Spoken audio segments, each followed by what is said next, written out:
Hello students, हम फिर आपके सामने एक नया टॉपिक लेके आए हैं और आज जो अपना टॉपिक है वो है वैद्युत आवेश तथा उनके प्रकार, electric charge and its types. Dear students, प्रकृति में पाया जाने वाला प्रत्येक द्रव्य कण, प्रकृति में पाया जाने वाला प्रत्येक द्रव्य कण, द्रव्य यानी कि पदार्थ का कण जो स्थान घेरता है, जिसमें द्रव्यमान है, प्रकृति में पाया जाने वाला प्रत्येक पदार्थ का कण या प्रकृति में पाया जाने वाला प्रत्येक द्रव्य का कण, मैटर पार्टिकल, जो स्थान घेरता है, जिसमें अपना द्रव्यमान है, चाहे वो किसी भी अवस्था में हो, चाहे वो ठोस हो, द्रव हो, गैस हो, उसके अंदर एक विशेष गुण पाया जाता है, उसके अंदर एक विशिष्ट गुण पाया जाता है। उस विशिष्ट गुण को ही हम आवेश कहते हैं, चार्ज कहते हैं। इसे हम दूसरे तरीके से भी समझ सकते हैं कि प्रत्येक पदार्थ का वह गुण, प्रत्येक द्रव्य का वह गुण जिसके कारण वह वैद्युत प्रभाव तथा चुंबकीय प्रभाव उत्पन्न करता है। प्रत्येक पदार्थ का वह गुण जिसके कारण वह वैद्युत प्रभाव अर्थात इलेक्ट्रिक इफेक्ट तथा मैग्नेटिक इफेक्ट, चुंबकीय प्रभाव को उत्पन्न करता है अथवा वैद्युत प्रभाव तथा चुंबकीय प्रभाव का अनुभव करता है, आवेश कहलाता है। डियर स्टूडेंट्स, पिछले टॉपिक में हमने आपको बताया था कि विद्युत की शुरुआत कैसे हुई, कहाँ से विद्युत शब्द आया, कैसे इलेक्ट्रॉन शब्द आया। हम एक बार जल्दी जल्दी उसको रिवाइज करते हैं। डियर स्टूडेंट्स, हमने आपको पिछले टॉपिक में बताया था कि तकरीबन 2600 वर्ष पहले अर्थात 600 ईसा पूर्व यूनान के एक वैज्ञानिक थे थेल्स, जिन्होंने अंबर नामक पदार्थ को ऊन से रगड़ा और देखा कि उसमें अत्यंत हल्के पदार्थों को अपनी ओर आकर्षित करने का गुण आ जाता है। और इस अंबर नामक पदार्थ को बाद में यूनान के लोग इलेक्ट्रॉन कहते थे, तो इलेक्ट्रॉन से बना था इलेक्ट्रिक और वहीं से इलेक्ट्रिसिटी। बाद में डॉक्टर भी थे, वैज्ञानिक भी थे, रानी एलिजाबेथ के चिकित्सक थे ये डॉक्टर विलियम गिलबर्ट।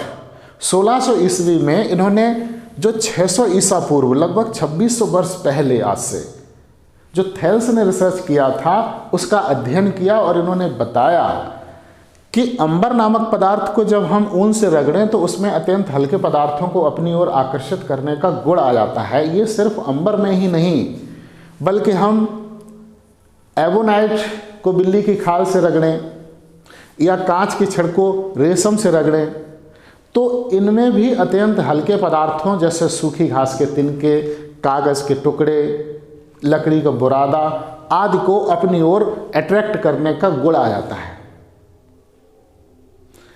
उसके पश्चात सन 1646 ईस्वी में सर थॉमस ब्राउन ने विद्युत शब्द का इस्तेमाल किया और विद्युत की डेफिनेशन दी। उन्होंने कहा कि जब किसी पदार्थ को किसी से रगड़ा जाता है या किसी पदार्थ के अंदर दूसरे अत्यंत हल्के पदार्थों को अपनी ओर आकर्षित करने का जो गुण आ जाता है, इस गुण को ही हम विद्युत कहते हैं, इलेक्ट्रिक कहते हैं। और इलेक्ट्रॉन शब्द आया, यूनान के लोग ग्रीक भाषा में अंबर को इलेक्ट्रॉन कहते थे, विद्युत इलेक्ट्रिक, इलेक्ट्रिक से इलेक्ट्रिसिटी और विद्युत से विद्युत की। ये हमने पिछले वीडियो में बिल्कुल क्लियर किया है, आप देख सकते हैं।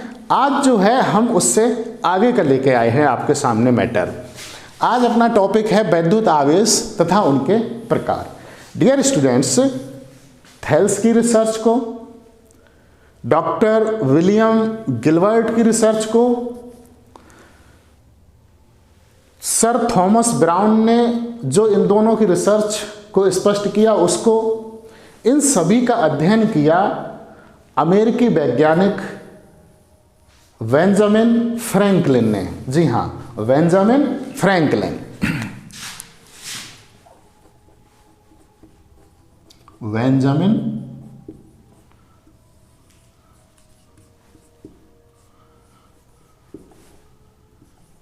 फ्रैंकलिन।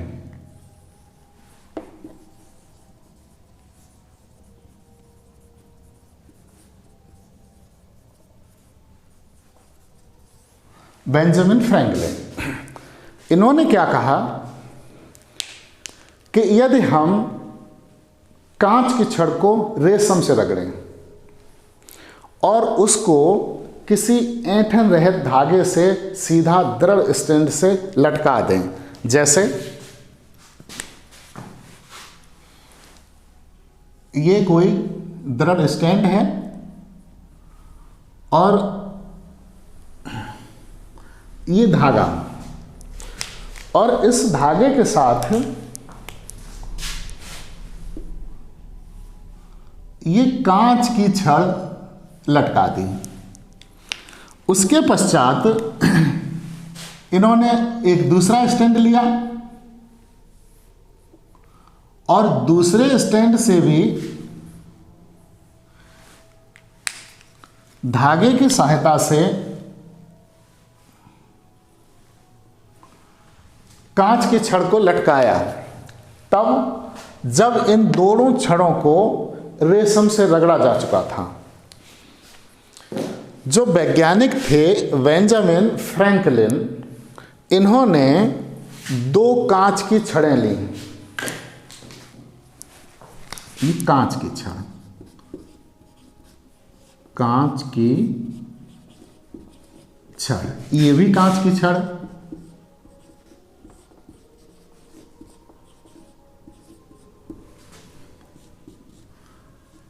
जब दोनों को रेशम से रगड़ने के पश्चात पास पास लटकाया तो बेंजामिन फ्रैंकलिन ने यह देखा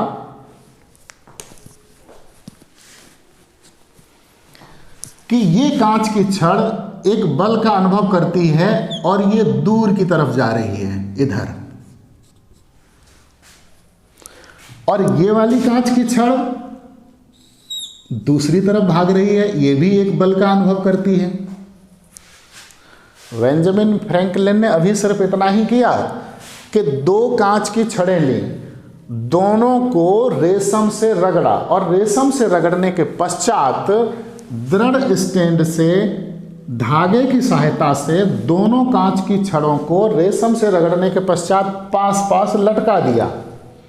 और जब दोनों छड़ों को पास पास लटका दिया तो डियर स्टूडेंट्स, उन्होंने देखा कि ये कांच की छड़ इधर जा रही है और ये कांच की छड़ इधर जा रही है, अर्थात ये दोनों कांच की छड़ें एक दूसरे को प्रतिकर्षित कर रही हैं, एक दूसरे को दूर भगा रही हैं। ठीक, मान लिया उन्होंने कि ये दोनों एक दूसरे पर प्रतिकर्षण बल लगा रही हैं। फिर उन्होंने क्या किया, एबोनाइट की छड़ ली, एबोनाइट की छड़, और उसको बिल्ली की खाल से रगड़ा।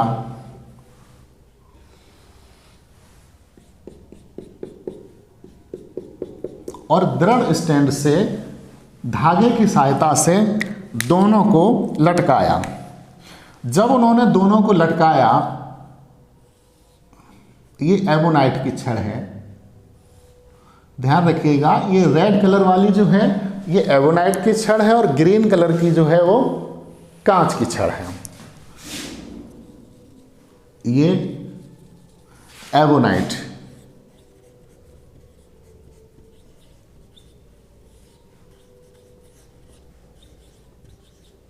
एबोनाइट की छड़, और ये भी एबोनाइट की छड़। डियर स्टूडेंट्स, जब बेंजामिन फ्रैंकलिन ने कांच की छड़ को रेशम से लटका के देख लिया, रेशम से रगड़कर फिर धागे की सहायता से दोनों को पास पास लटकाकर देख लिया, तो उन्होंने देखा कि कांच की छड़ एक दूसरे को प्रतिकर्षित कर रही हैं। तत्पश्चात बेंजामिन फ्रैंकलिन ने दो एवोनाइट की छड़ें ली जिनको बिल्ली की खाल से रगड़ा। बिल्ली की खाल से रगड़ने के पश्चात दोनों को किसी दृढ़ स्टैंड से धागे की सहायता से लटका दिया, पास पास लटकाया।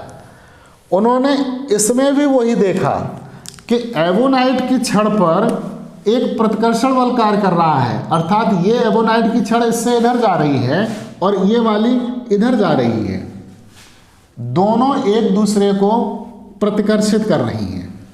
जी हाँ, फिर एक बार समझिए डियर स्टूडेंट्स, बेंजामिन फ्रैंकलिन ने सर्वप्रथम दो कांच की छड़ें ली, एक कांच की छड़ ये, एक कांच की छड़ ये, दोनों को रेशम से रगड़ा। रेशम से रगड़ने के पश्चात दोनों कांच की छड़ों को किसी दृढ़ स्टैंड से धागे की सहायता से पास पास लटकाया। तो उन्होंने देखा कि दोनों कांच की छड़ें प्रतिकर्षण बल का अनुभव कर रही हैं, अर्थात एक दूसरे को प्रतिकर्षित कर रही हैं, एक दूसरे से दूर हट रही हैं। ठीक, उन्होंने फिर अगला एक्सपेरिमेंट किया। उन्होंने क्या किया कि दो एवोनाइट की छड़ें ली, सख्त रबर की छड़ें, उनको बिल्ली की खाल से रगड़ा और रगड़ने के पश्चात दोनों छड़ों को दृढ़ स्टैंड से धागे की सहायता से, जो ऐंठन रहित धागा है, उससे लटकाया। जब उससे लटकाया तो उन्होंने वही इसमें देखा कि ये एवोनाइट की छड़ इधर जा रही है और ये एवोनाइट की छड़ इधर जा रही है, अर्थात दोनों एवोनाइट की छड़ें एक दूसरे को वैसे ही प्रतिकर्षित कर रही हैं जैसे कांच की छड़ें प्रतिकर्षित कर रही थी। ठीक, ये भी एक्सपेरिमेंट हो गया। फिर उन्होंने क्या किया कि एक कांच की छड़ ली,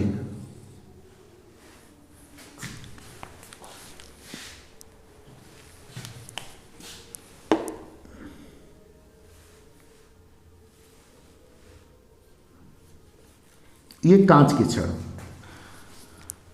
इसको रेशम से रगड़कर दृढ़ स्टैंड से लटका दिया और इसके पास में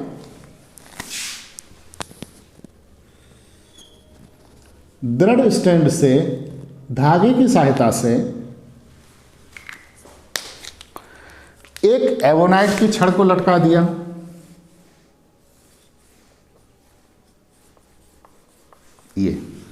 ये कांच की छड़,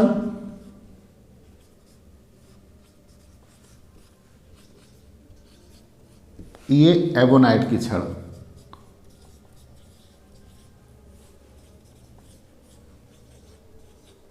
एवोनाइट की छड़, कांच की छड़ को रेशम से रगड़ने के पश्चात बेंजामिन फ्रैंकलिन ने किसी दृढ़ आधार से धागे की सहायता से इसको लटका दिया। इसके पास में ही उन्होंने एक दूसरा स्टैंड लिया, धागा लिया और उसके पास में एवोनाइट की छड़ को बिल्ली की खाल से रगड़ के लटकाया। फिर जो हुआ वो चकित करने वाला था। उन्होंने देखा कि कांच की छड़ और एवोनाइट की छड़ अब ये एक दूसरे को आकर्षित कर रही हैं, एक दूसरे की तरफ जा रही हैं, एक दूसरे से चिपकी जा रही हैं। सीधी सी बात, उन्होंने देखा कि जब कांच की छड़ और दूसरी कांच की छड़ को रेशम से रगड़कर पास पास लटकाया तो ये एक दूसरे को प्रतिकर्षित कर रही थी। एक एवोनाइट की छड़ को दूसरे एवोनाइट की छड़ के पास बिल्ली की खाल से रगड़ के लटकाया तो ये भी एक दूसरे को प्रतिकर्षित कर रही थी। फिर उन्होंने एक कांच की छड़ को रेशम से रगड़ा और एवोनाइट की छड़ को बिल्ली की खाल से रगड़ा और दोनों को पास पास लटकाया तो वो दोनों एक दूसरे को आकर्षित कर रही थी। इससे बेंजामिन फ्रैंकलिन ने डियर स्टूडेंट्स एक निष्कर्ष निकाला कि आवेश दो प्रकार का होता है, धनावेश और ऋण आवेश। उन्होंने जो दो प्रकार का आवेश देखा उसका नाम उन्होंने पॉजिटिव और नेगेटिव रखा, इन्हीं एक्सपेरिमेंट्स के बेसिस पे, इन्हीं के आधार पर। डियर स्टूडेंट्स, अगर वो उस समय इन दोनों आवेशों का कुछ और नाम रख देते तो आज हम कुछ और पढ़ रहे होते, लेकिन उन्होंने एक को पॉजिटिव रखा, एक का नाम पॉजिटिव, एक का नाम नेगेटिव। यहीं से ये बात क्लियर हो गई कि आवेश जो हैं वो दो प्रकार के होते हैं, धन आवेश और ऋण आवेश। आवेश दो प्रकार के होते हैं, धन आवेश और ऋण आवेश। ये बात क्लियर की बेंजामिन फ्रैंकलिन ने। इससे पहले डियर स्टूडेंट्स किसी वैज्ञानिक ने ये बात क्लियर नहीं की थी, न थेल्स ने, न विलियम गिलबर्ट ने और न ही सर थॉमस ब्राउन ने। सबसे पहले धन आवेश और ऋण आवेश के बारे में बताया अमेरिकी वैज्ञानिक बेंजामिन फ्रैंकलिन ने। इन्होंने बताया कि आवेश दो प्रकार के होते हैं, धन आवेश और ऋण आवेश। साथ ही साथ इन्होंने एक दूसरी बात और बहुत महत्वपूर्ण बताई।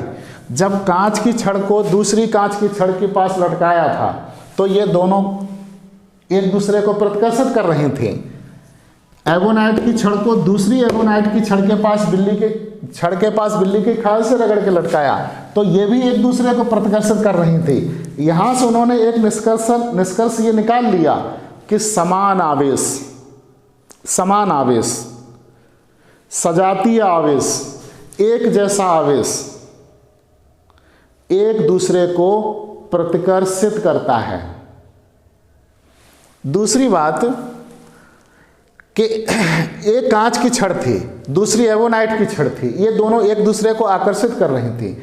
यहाँ इस बात से उन्होंने यहाँ पर ये डिसीजन लिया, यह निष्कर्ष निकाला कि विपरीत प्रकार का आवेश एक दूसरे को आकर्षित करता है। विजातीय आवेश एक दूसरे को आकर्षित करता है। फिर एक बार समझिए डियर स्टूडेंट्स, जो अमेरिकी वैज्ञानिक थे बेंजामिन फ्रैंकलिन, इन्होंने सबसे पहले ये बात बताई कि आवेश दो प्रकार का होता है और दोनों प्रकार के आवेशों का नामकरण भी बेंजामिन फ्रैंकलिन ने ही किया कि एक पॉजिटिव चार्ज होता है, दूसरा नेगेटिव चार्ज, एक प्लस एक माइनस। साथ ही साथ ये भी बताया कि समान आवेश, सजातीय आवेश, एक जैसे आवेश एक दूसरे को प्रतिकर्षित करते हैं। विपरीत प्रकृति के आवेश, विजातीय आवेश एक दूसरे को आकर्षित करते हैं, अट्रैक्ट करते हैं। डियर स्टूडेंट्स, एक बहुत महत्वपूर्ण हम आपको बात बताएं, जिस तरीके से ब्रह्मांड की प्रत्येक वस्तु दूसरी वस्तु को अपनी ओर आकर्षित करती है, उस आकर्षण बल को हम बोलते हैं गुरुत्वाकर्षण बल। यदि दोनों वस्तुओं में एक वस्तु पृथ्वी हो तो इस गुरुत्वाकर्षण बल को, ग्रेविटेशनल फोर्स को हम बोल देते हैं गुरुत्व, ग्रेविटी।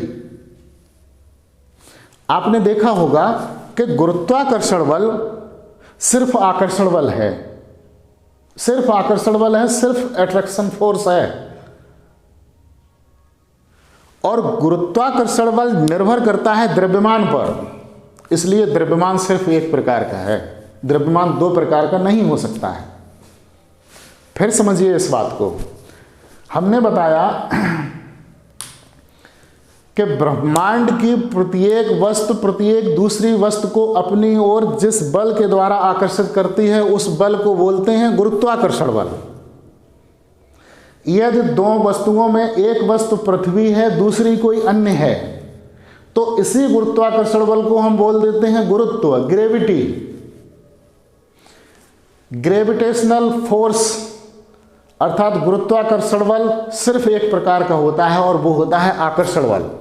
जैसे इस कलम को अभी हम यहां से छोड़ें तो देखिए नीचे गिरी, पृथ्वी ने इसे अपने केंद्र की ओर खींच लिया।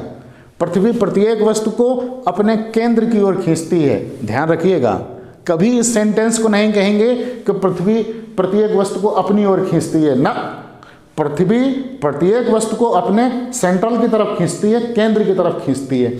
आकर्षण बल है, यानी कि गुरुत्वाकर्षण बल हम समझाना ये चाहते हैं, थोड़ा सा दूसरी साइड लेके गए हैं।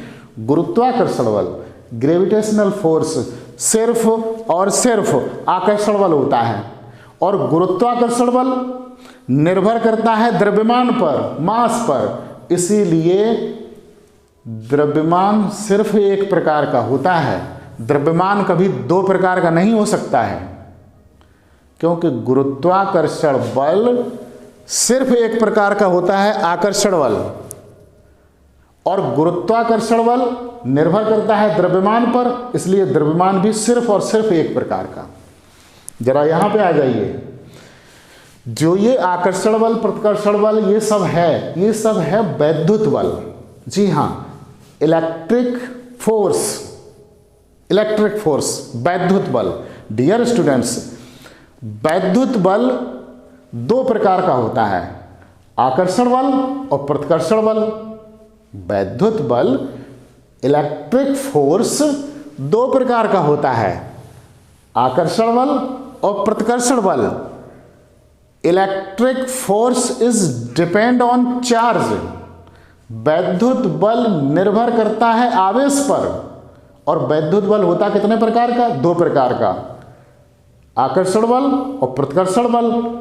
और वैद्युत बल निर्भर करता है आवेश पर, इसलिए आवेश भी डियर स्टूडेंट्स दो ही प्रकार का हो सकता है, धनावेश और ऋण आवेश। बेंजामिन फ्रैंकलिन ने बिल्कुल सही बताया कि आवेश दो प्रकार का होता है। आवेश कभी तीन प्रकार का नहीं हो सकता है, ना कभी एक प्रकार का रह सकता है कि हम लोग अभी 10-5 साल पढ़ते रहें और उसके बाद साइंस चेंज हो जाए कि आवेश अब एक ही प्रकार का है या तीसरे प्रकार का हो जाए, ना, कभी नहीं हो सकता है। फिर एक बार इस बात को समझ लीजिए, थोड़ी सी गूढ़ बात है ये। वैद्युत बल दो प्रकार का होता है, आकर्षण बल, प्रतिकर्षण बल। वैद्युत बल निर्भर करता है आवेश पर, इसलिए आवेश भी दो ही प्रकार का होगा और दो ही प्रकार का होता भी है, धनावेश और ऋण आवेश। डियर स्टूडेंट्स, हम आपको बता दें कि ये धनावेश और ऋण आवेश होता कैसे।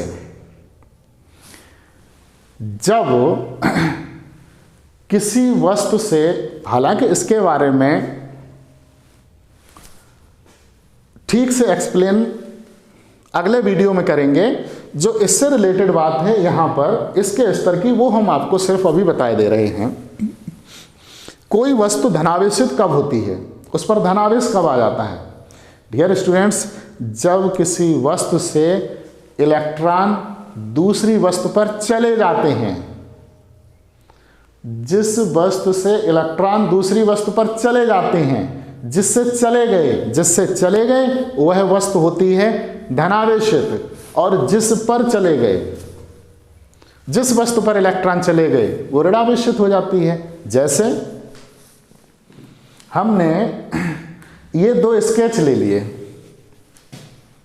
ये दो स्केच, मान लीजिए, मानने में क्या जाता है, फिजिक्स में सब माना करके ही तो सिद्ध कर देते हैं। मान लीजिए ये कांच की छड़ और ये है रेशम, ये कांच की छड़ ब्लैक स्केच और ये मान लीजिए रेशम। कांच की छड़ को जब रेशम से रगड़ा, घर्षण किया, तो कांच की छड़ से कुछ इलेक्ट्रॉन इस पर चले गए, रेशम पर चले गए। हमने अभी बताया जिस वस्तु से इलेक्ट्रॉन चले जाते हैं वह वस्तु धनावेशित, जिस पर चले जाते हैं वह ऋणावेशित, क्योंकि आवेशन की क्रिया में सिर्फ और सिर्फ इलेक्ट्रॉन भाग लेते हैं,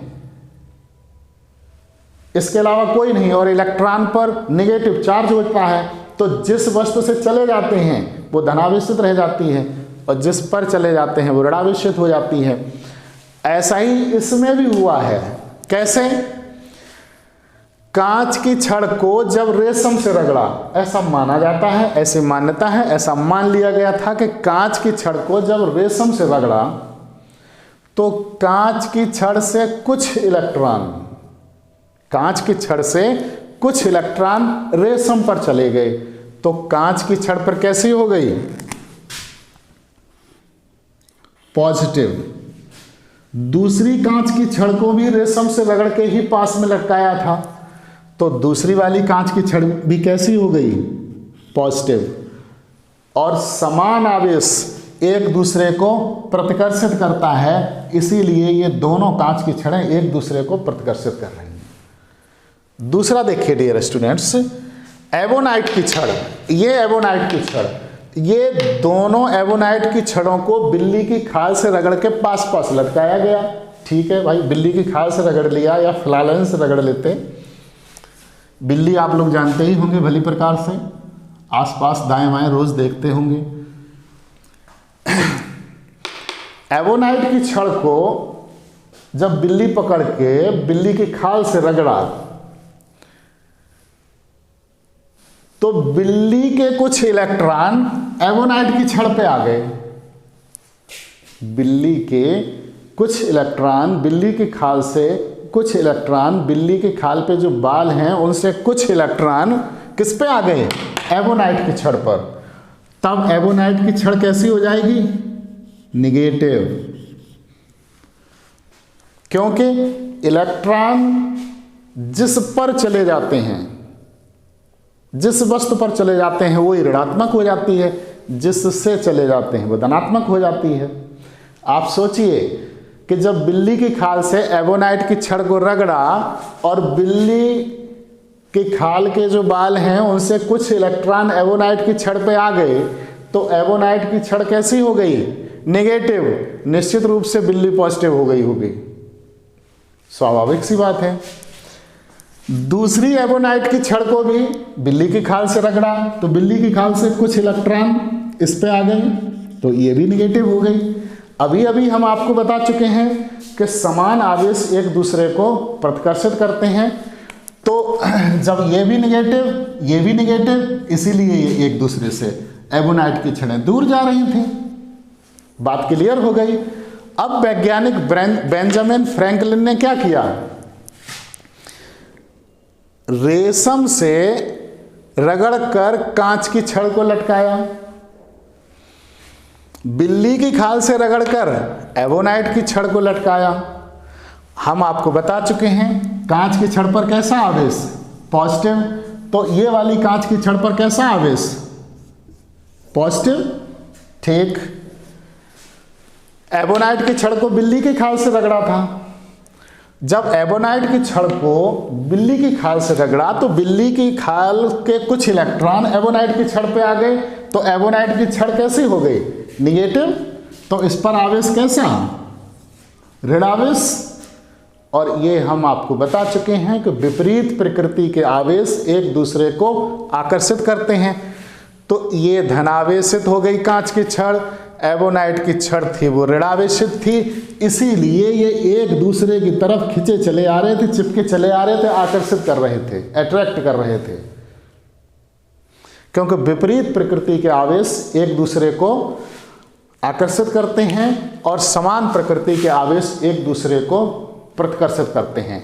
डियर स्टूडेंट्स, अगले वीडियो में हम आपके समक्ष लेके आएंगे कि आखिर ये इलेक्ट्रॉन एक दूसरे पर कैसे चले जाते हैं। जिससे इलेक्ट्रॉन चले जाते हैं, जिस वस्तु से इलेक्ट्रॉन चले जाते हैं वह वस्तु धनावेशित क्यों हो जाती है, जिस वस्तु पर इलेक्ट्रॉन चले जाते हैं वह वस्तु ऋणावेशित क्यों हो जाती है।